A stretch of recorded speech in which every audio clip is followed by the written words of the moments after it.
میرے عزیزو، ہمارے پاپ اعظم پوپ فرانسس نے تمام دنیا میں 2022 سے لے کر 2025 تک خاندانوں کا سال منانے کا حکم جاری کیا ہے، اور اس وقت تمام دنیا میں کیتھولک چرچ خاندانوں کے سال مناتی ہے۔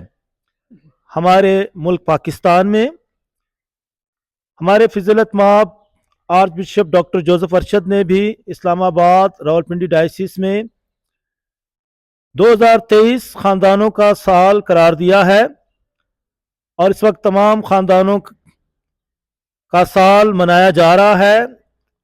اور میں فادر ولیم راحت، جو فیملی لائف کمیشن کا ڈائسس کی طرف سے ڈائریکٹر ہوں، تو میں آج اس وقت میران شاہ میں اپنے کیتھولک مسیحی خاندان سے ان کی خاندانی زندگی کے بارے میں کچھ سوالات کرنے کو ہوں۔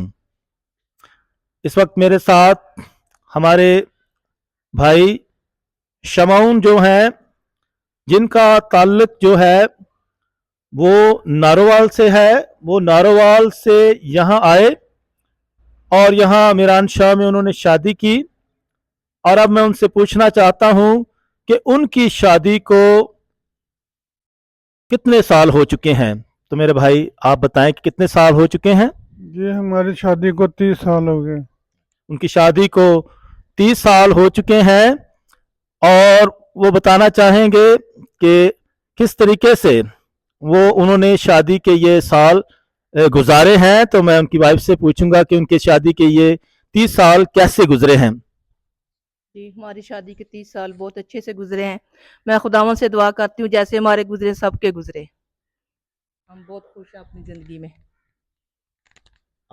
جی ہم بہت خوش ہیں، اللہ تعالیٰ سب کو اس طرح کے خاندان مہیا کرے، زندگی مہیا کرے، اور خاندانی بیس پر میاں بیوی کے درمیان جو ہے نا،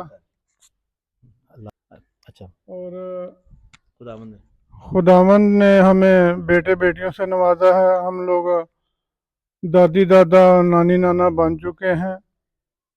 خداوند کا شکر ہے، ہم اس لائق نہیں جتنی نعمتیں اس نے عطا کی ہیں، ہم نے شکر ہے خداوند کا۔ تبھی پوچھوں گا کہ ان کے کتنے بیٹے ہیں اور کتنی بیٹیاں ہیں، تو ان کی وائف بتائیں گی۔ ہمارے 4 بیٹے ہیں، 3 بیٹیاں ہیں۔ تو کتنے بچوں کی آپ نے شادیاں کی ہیں؟ 2 بیٹوں کی اور 2 بیٹیوں کی، 4 بچوں کی شادی کی ہے۔ تو ابھی آپ کے کتنے بچے جو ہیں ان کی شادیاں ہونے والی ہیں، وہ ان کی تعداد بتائیں۔ 3، 1 بیٹی 2 بیٹے۔ تو میں ان سے یہ پوچھنا چاہوں گا کہ شادی کی یہ جو سال انہوں نے گزارے ہیں، تو اس زندگی کے دوران اگر کچھ مشکلات پیش آئی ہیں تو انہوں نے کیسے ان کا سامنا کیا اور ان مسائل کا حل ڈھونڈا ہے، تو اس کے بارے میں وہ بتائیں گے۔ جی ہماری زندگی میں کوئی اس طرح کا مسئلہ نہیں پیدا ہوا۔ بہت اچھے سے ہم نے زندگی گزاری ہے، جتنے بھی سال گزارے ہیں۔ اب میں ان کی وائف سے پوچھوں گا کہ ان کی شادی کے یہ سال کیسے گزرے ہیں، اگر کوئی مشکل پیش آئی ہے تو انہوں نے اس کو کیسے اس مشکل کا سامنا کیا۔ جی ہماری شادی میں کوئی مشکل نہیں ہے، اگر مشکل آئی بھی ہے تو اللہ خداوند سے دعا کی ہے کہ ہماری مشکلوں آسان کریں۔ خداوند کا شکر ہے کہ ہماری مشکلیں سب اس نے آسان کی ہیں، اگر آئی بھی ہیں تو خداوند کا شکر ہے کہ آگے سے نہ آئے۔ ہم کہتے ہیں جیسی ہماری زندگی گزری ایسے ہمارے بچوں کی بھی گزرے۔